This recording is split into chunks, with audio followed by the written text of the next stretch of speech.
Hello everyone. NCERT गणित कक्षा 11वीं में आपका स्वागत है।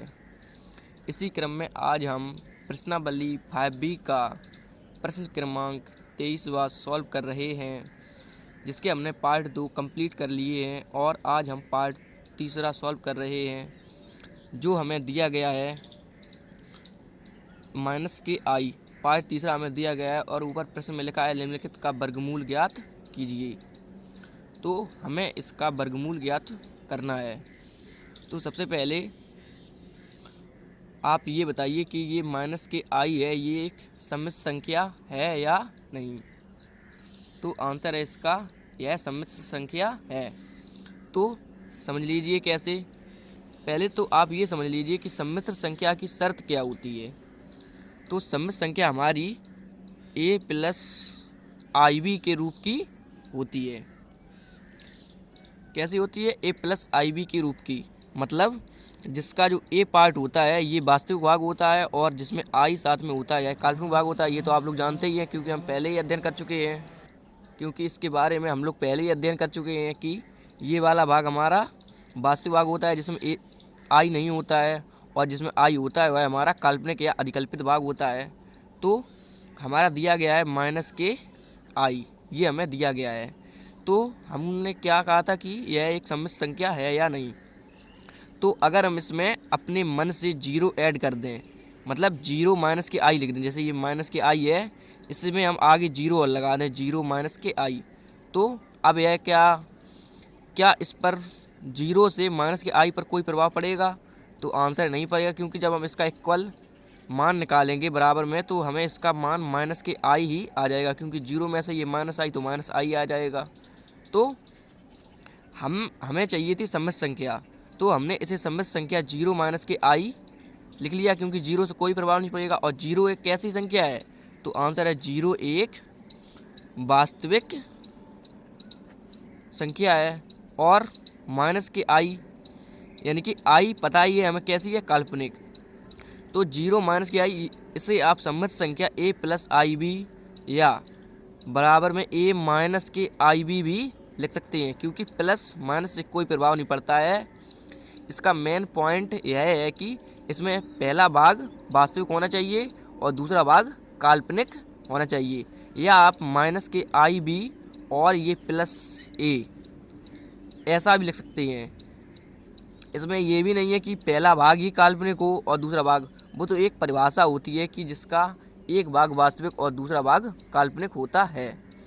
तो हम सम्मिश्र संख्याओं पहले ही पढ़ चुके हैं। तो हमने इसे जीरो माइनस के आई लिख लिया, तो जिसमें यह वास्तविक भाग हो जाएगा और यह हमारा कैसा भाग हो जाएगा? तो आंसर है, क्योंकि आई है इसका गुणांक एक होता है, तो माइनस के आई हमारा कैसा होगा, हो जाएगा काल्पनिक भाग। काल्पनिक भाग। तो अब हम इससे ये माइनस के आई है, इसे जीरो माइनस आई लिख सकते हैं। तो आंसर है बिल्कुल लिख सकते हैं। तो चलिए लिखते हैं और उसके बाद उसका वर्गमूल निकालते हैं। तो वर्गमूल के लिए भी समझ लीजिए कि अगर हम आपसे कहें कि 25 का वर्गमूल निकालिए, 25 का वर्गमूल निकालिए, तो आप इस पर अंडर रूट का साइन लगा देंगे और बराबर कितना आएगा बताइए? तो आप कहेंगे 5 आएगा, क्योंकि 5 का वर्ग 25 और उसका स्क्वायर रूट पूछा जाएगा तो 5 आ जाएगा। इसी प्रकार ये जीरो माइनस के आई है, जीरो माइनस के आई है। तो हम इसका वर्गमूल अगर निकालना है हम लोगों को, अगर इसका वर्गमूल हम लोगों को निकालना है तो इस पर हम अंडर रूट सबसे पहले लगा देंगे। और अब इसका तो हमें पता नहीं है कि क्या होगा। 25 का तो हम लोगों को पता था, तो हमने 5 लिख दिया था। अब जीरो माइनस आई का पता नहीं है, तो हम इसे x प्लस आई बाई मान लेंगे। ऐसा हम लोगों ने माना है, ये क्लियर नहीं है अभी, ऐसा हम लोगों ने माना है। या आप इसे बराबर a प्लस आई बी भी मान सकते हैं। तो हमारी सर्वसम का x square plus y square का होल स्क्वायर बराबर एक्स स्क्वायर माइनस के वाई स्क्वायर का whole square plus 2x y का होल स्क्वायर, ये हमारी सर्वसम का होती है। मतलब एक्स की फॉर्म में हमारी सर्वसम का होती है। तो हम इसमें ये वाला एक्स प्लस आई वाई लेंगे। तो चलिए इसी प्रकार से अब हम लोगों ने समझ लिया है, तो चलिए इसे सॉल्व करते हैं। तो सबसे पहले माइनस के आई को हम या करके लिख सकते हैं जीरो माइनस के आई। जीरो माइनस के आई लिख सकते हैं। तो अब सबसे पहले आपको हल लिख लेना है, उसके बाद तो हम लोगों ने हल लिखा ये, उसके बाद जीरो माइनस आई का हमें चूंकि वर्गमूल निकालना था तो हमने इस पर वर्गमूल का साइन लगा दिया। अब हम इसका एक्स प्लस आई वाई कब मानना है, जब यहाँ पे प्लस हो और यहाँ पे माइनस है तो माइनस, उसमें कुछ भी ज़्यादा बड़ी बात नहीं है। अगर माइनस है तो आपको एक्स माइनस लगा देना है, माइनस के आई वाई मान लेना है, और अगर प्लस लगा है तो प्लस लगा देना है। तो ये हमने एक्स माइनस के आई वाई माना है, तो इसे आप समीकरण 1 डाल दीजिए। तो माना है तो आप लिख सकते हैं कि माना, आप लिख भी सकते हैं माना अंडर रूट जीरो माइनस के आई बराबर जीरो माइनस आई का जो वर्गमूल है एक्स माइनस के आई वाई, यानी कि जीरो माइनस के आई का वर्गमूल बराबर एक्स माइनस के आई वाई, ये हम लोगों ने माना है। अब हम इसके दोनों पक्षों का वर्ग कर देंगे। क्या करेंगे? वर्ग। तो चलिए लिखते हैं दोनों पक्षों का वर्ग करने पर। तो हमने लिखा दोनों पक्षों का वर्ग करने पर, चलिए कर देते हैं। तो ये अंडर रूट जीरो माइनस के आई का वर्ग करना है, तो चलिए वर्ग कर दिया, और बराबर एक्स माइनस आई और वाई का भी वर्ग करना है, चलिए वर्ग कर देते हैं। अब ये दो से ये अंडर रूट कैंसिल हो जाएगा, तो इस साइड क्या बचेगा? जीरो माइनस के आई बराबर, आपको ध्यान से देखते रहना है, और ये एक्स माइनस आई वाई का होल वर्ग, यानी कि ए माइनस बी का होल स्क्वायर। बताइए क्या होता है? तो ए माइनस बी का होल स्क्वायर होता है a square plus b square minus के 2ab। तो इसमें ए के स्थान पे एक्स है और बी के स्थान पे आई वाई है, या आप फार्मूले में भी देख सकते हैं। चलिए मैं आपको बता रहा हूँ, ये जितने भी मैं आपको फार्मूले बताता हूँ ये आप याद कर लीजिए, ये बहुत ही इम्पोर्टेंट फार्मूले हैं। तो ए माइनस बी का होल स्क्वायर होता है a square plus b square minus के 2ab, और इसमें ए है तो इसमें ए के स्थान पे एक्स है, और इसमें बी है तो इसमें बी के स्थान पे आई वाई है। ए स्क्वायर यानी कि एक्स का स्क्वायर हो जाएगा, और बी स्क्वायर यानी कि आई का स्क्वायर वाई का स्क्वायर, और माइनस 2, और ए बी यानी कि ए बी दोनों का गुणा किया गया है, तो यहाँ पे हम एक्स और आई वाई का गुणा कर देंगे, तो 2IXY हो जाएगा। तो चलिए लिख देते हैं, आपको फार्मूले में देखते रहना है। तो हम ए का वर्ग पहले करेंगे क्योंकि यहाँ पे ए के स्थान पे एक्स है, तो चलिए एक्स का वर्ग और प्लस आई का वर्ग और वाई का वर्ग, यानी ए वर्ग प्लस बी वर्ग माइनस के 2, और अब इन दोनों को गुणा कर देना है, तो आई और एक्स वाई। तो ये हम लोगों ने फार्मूला लगा दिया। अब आपको आगे ध्यान से देखना है कि आगे अभी हमारा क्या हो जाएगा। तो जीरो माइनस के आई बराबर एक्स स्क्वायर ज्यों का त्यों, और ये प्लस आई स्क्वायर का मान बताइए कितना होता है? तो आई स्क्वायर का मान माइनस के 1 होता है, और वाई स्क्वायर ज्यों का त्यों माइनस के 2i और एक्स वाई। अब आपको आगे ध्यान से देखना है।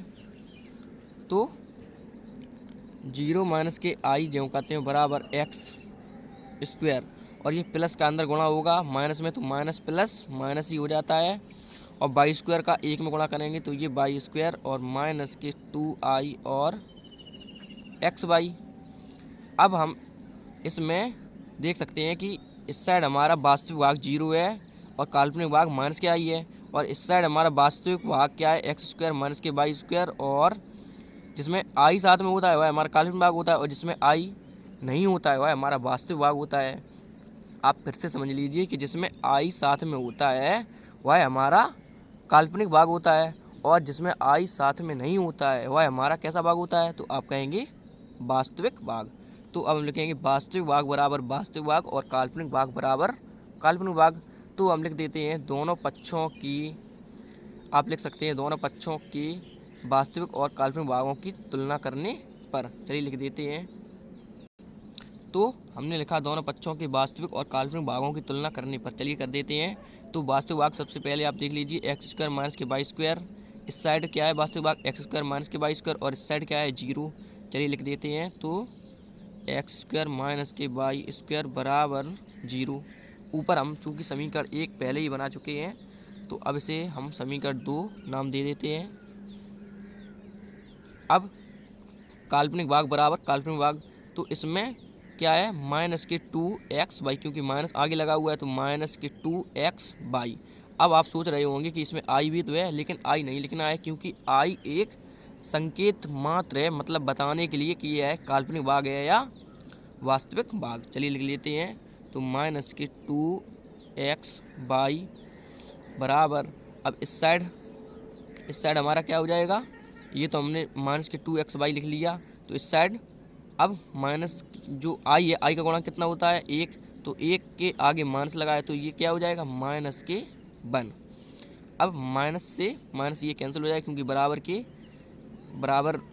के आसपास बराबर के सामने वाले कैंसिल हो जाते हैं। अगर यहाँ पे 2 होता तो हम 2 भी कैंसिल कर सकते थे आवश्यकता अनुसार। तो अब हम लिखेंगे 2x/, बराबर 1। तो समीकरण 2, तो इसे आप समीकरण 3 नाम दे दीजिए। अब हमने 3 समीकरण प्राप्त कर लिए हैं, तो अब हम सर्वसमका का प्रयोग करेंगे। तो सर्वसमका का प्रयोग समीकरण 3 है। अब कौन से में, मतलब कौन समीकरण में सर्वसमका का प्रयोग करेंगे, तो समीकरण 2 और 3 में हम सर्वसमका का प्रयोग करेंगे, क्योंकि सर्वसमका जो हमारी होती है वह क्या होती है, तो सर्वसमका हमारी होती है कि आप देख लीजिए, सर्वसमका हमारी जो होती है वह होती है x² + y² का होल स्क्वायर बराबर x² - y² का होल स्क्वायर प्लस 2x/y का होल स्क्वायर। यानी कि x² - के y² का मान इसमें रख देंगे और 2x/y का मान इसमें रख सकते हैं। तो चलिए अब लिखते हैं समीकरण 2 व 3 में सर्वसमका के प्रयोग से। तो हमने लिखा समीकरण 2 व 3 में सर्वसमका के प्रयोग से। तो चलिए सर्वसमका लिख लेते हैं। तो हम लोगों ने सर्वसमका लिख ली, x² + y² का होल स्क्वायर बराबर x² - y² का होल स्क्वायर प्लस 2x/y का होल स्क्वायर। तो चलिए अब इसमें मान रख देते हैं। समीकरण 2 और समीकरण 3, चूँकि हमने ऊपर लिखा हुआ है, आपको समीकरण 2 और समीकरण 3 ही देखना है। तो x² + y² का होल स्क्वायर बराबर x² - y² का मान बताइए कितना होता है, x² - के y² का। तो आपको समीकरण 2 देख लेना है, इसका मान 0 है और होल वर्ग है, तो इस पर आपको होल वर्ग भी लगा देना है। और 2x/y का मान बताइए कितना दिया गया है हमें, तो आप समीकरण 3 में देख सकते हैं, इसका मान 1 दिया गया है, तो इस पर होल वर्ग है तो होल वर्ग लगा दीजिए। अब आपको आगे ध्यान से देखना है कि हमारा ये क्या हो जाएगा, x² + y² का होल स्क्वायर बराबर 0 का वर्ग 0 ही होता है और प्लस 1 का वर्ग 1। तो अब ये क्या हो जाएगा, x² + y² का होल स्क्वायर बराबर 0 में 1 में 0 ऐड करेंगे तो ये 1 ही आ जाएगा। अब चूँकि यहाँ पे स्क्वायर लगा है तो इस साइड क्या हो जाएगा √। तो x² + y² बराबर ये 1 और इस पे √, लग जाएगा क्योंकि हमने इसका स्क्वायर हटा दिया है। तो अब आपको आगे देखना है, तो ये x² + y² बराबर ये 1 का वर्गमूल 1 ही होता है। तो हम चूँकि समीकरण ऊपर 3 तक बना चुके हैं, देखिए आप, तो इसे हम समीकरण 4 नाम दे देंगे। तो अब आपको ध्यान से समझना है कि x² और y² की फॉर्म में कौन सा समीकरण हमारा दिया गया है, क्योंकि अब हम x² और y² वाले समीकरण से x और y के मान प्राप्त कर सकते हैं। तो समीकरण 3 हमारा 2x/y के फॉर्म का है और समीकरण 2 हमारा दिया गया है x² और y² के फॉर्म का। तो हम इसी से x² और y² यानी कि समीकरण 2 और ये जो हमारा समीकरण 4 दिया गया है, इससे हम x और y का मान ज्ञात कर लेंगे।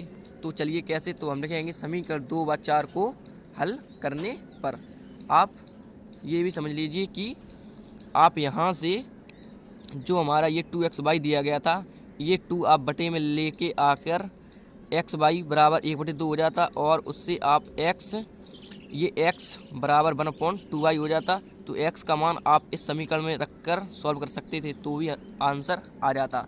लेकिन हमने सर्वसम्मका का प्रयोग इसलिए किया है क्योंकि इससे ये हमारा प्रश्न आसान हो जाएगा।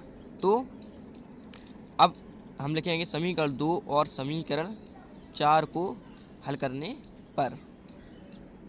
तो चलिए मैंने ये लिखा समीकरण 2 व 4 को हल करने पर।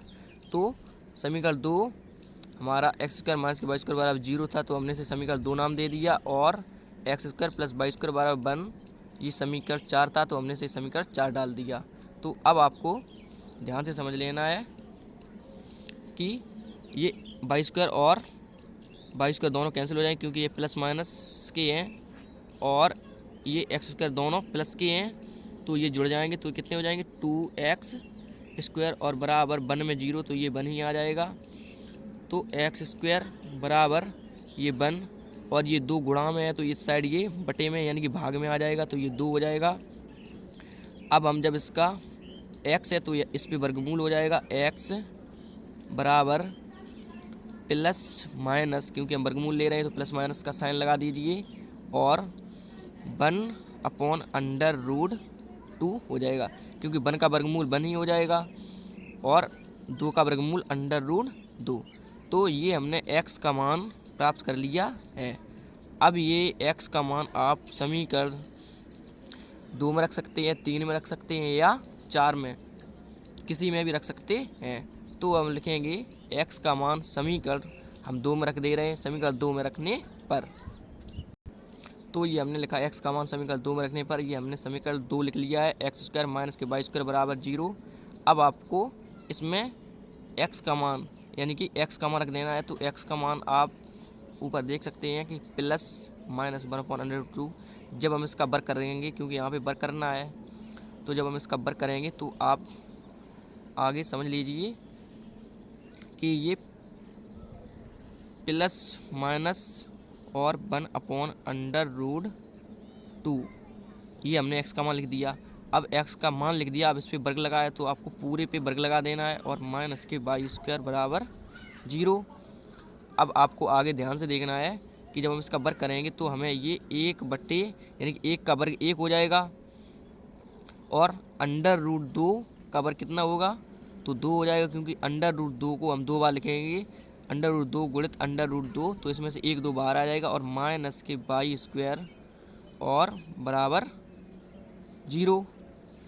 तो अब आपको आगे ये ध्यान से सॉल्व करना है कि 1/2 जो कहते हैं, और ये माइनस का वाई स्क्वायर है, हमें से इस साइड लेके आएंगे तो ये किसका हो जाएगा, तो ये प्लस का हो जाएगा।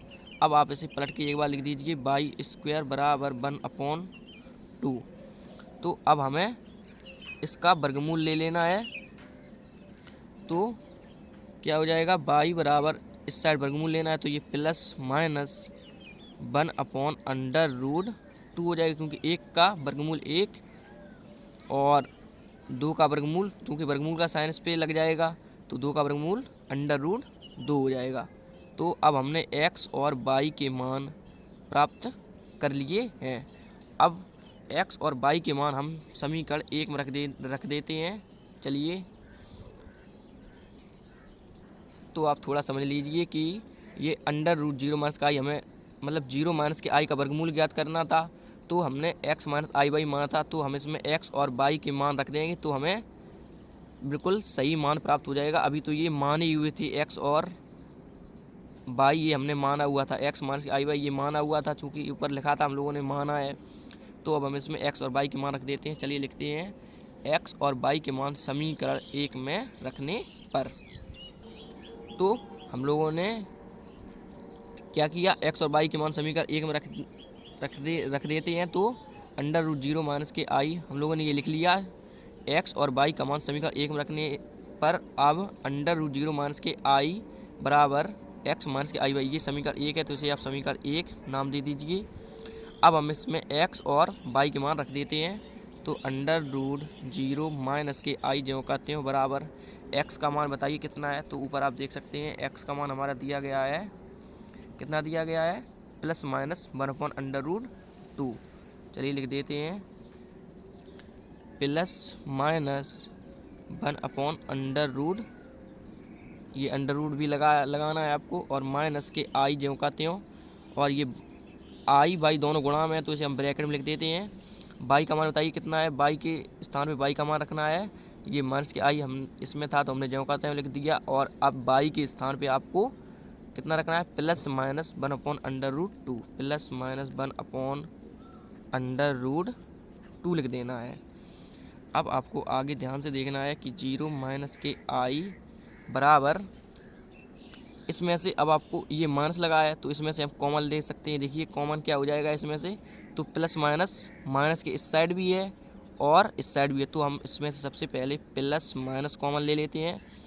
अब 1/√2, माइनस के इस साइड भी है और माइनस के इस साइड भी है, तो चलिए 1/√2 भी कॉमन हो जाएगा। तो अब आपको अंदर देखिए इसमें क्या बचेगा, तो ये प्लस माइनस 1/√2 कॉमन पूरा हो गया है, हम लोगों ने लिख लिया है। तो यहाँ पे कितना बचेगा, केवल 1 बचेगा, और ये वाला माइनस ज्यों का त्यों, और ये भी हमने पूरा कॉमन ले लिया है देखिए बाहर, तो केवल आई ही बच जाएगा। तो अब आपको आगे ध्यान से देखना है, आपका आंसर आ चुका है। आप इतना भी लिख सकते हैं, या फिर आप √0 माइनस के आई बराबर ये प्लस माइनस ज्यों का त्यों, और ऊपर का ऊपर गुणा, क्योंकि ये गुणा में है, चूँकि ये गुणा में है तो आप इसे एक का इसमें ऊपर गुणा कर सकते हैं, तो कितना आ जाएगा 1 माइनस के आई, और इसे आप √2 का नीचे गुणा कर देंगे तो ये √2 हो जाएगा। तो यही आपका क्या हो जाएगा, तो यही आपका 0 माइनस आई का वर्गमूल प्राप्त हो जाएगा। तो अब आपको समझ लेना है कि, एक बार आपको समझ लेना है कि ये सब कैसे आया है। चलिए मैं आपको बता दे रहा हूँ। तो सबसे पहले हम कहाँ पर थे, तो सबसे पहले हमें दिया गया था माइनस के आई, उसके बाद हमने इसे 0 माइनस आई के फॉर्म में लिखा, फिर हमने इसे 0 माइनस आई का ये वर्गमूल का साइन ऊपर इस पर लगाया, और इसका वर्गमूल x माइनस के आई बाई माना, इसे हमने समीकरण 1 नाम दे दिया। फिर उसके बाद हमने इसकी दोनों पक्षों का वर्ग कर दिया, दोनों पक्षों का वर्ग करने पर हमें ये वाली लाइन प्राप्त हुई। उसके बाद हमने क्या किया, दोनों पक्षों के वास्तविक और काल्पनिक भागों की हमने तुलना की, तो हमें ये दो समीकरण प्राप्त हुए, समीकरण 2 और समीकरण 3। जब ये समीकरण 2 और समीकरण 3 प्राप्त हुए, फिर हमने इनमें क्या किया, सर्वसमता का प्रयोग किया, फिर हमने एक समीकरण चौथा प्राप्त किया। फिर उसके बाद हमने समीकरण 4 और समीकरण 2 को समान रूप में पाया, तो हमने समीकरण 4 और समीकरण 2 को हल किया। चलिए आगे देख लेते हैं। तो हमने लिखा समीकरण 2 व 4 को हल करने पर फिर हमने इसको हल किया, तो हमने इससे x का मान प्राप्त किया। फिर हमने x का मान समीकरण 2 में रख दिया, तो उससे हमें y का मान प्राप्त हो गया।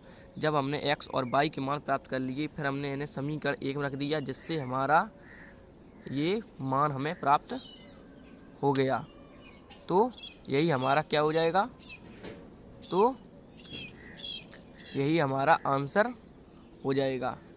तो आप इसे एक बार करके देख लीजिए, बहुत ही इजी क्वेश्चन है, बस आपको प्रैक्टिस करते रहनी है, क्योंकि प्रैक्टिस से ही सब कुछ प्राप्त किया जा सकता है। कुछ भी आपको अगर समझ में नहीं आता है तो आप कैलकुलेशन करना मत छोड़िए, मतलब आप कंटिन्यू करते रहिए, आपको अपने आप ही सब समझ में आने लगेगा। तो इसी पर मैं समाप्त करता हूँ। Thank you. इसी के बाद अगला प्रश्न सॉल्व करेंगे। धन्यवाद।